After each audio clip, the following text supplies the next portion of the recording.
Can we talk a little bit as a final note about narrative and the power of the stories we tell ourselves, the stories we tell ourselves about this country, the way we learn? I'm sort of riffing on what Dr. Martin was saying earlier, the way we, when you think about what people know about people of color who don't know any people of color because they're taking in the evening news, right? Or even the way, and I think it's changed a little bit, the Boston Globe, in the last 5 years, but before then, I think all I ever read about Roxbury was about crime. I never saw a church social. I didn't see a 5K.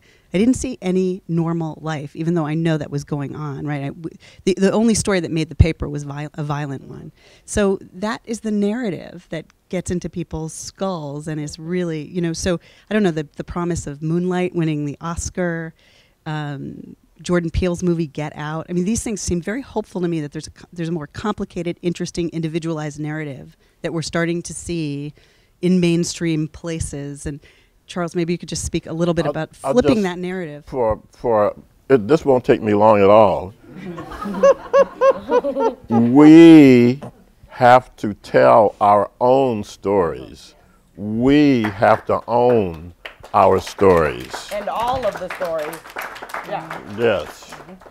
Right.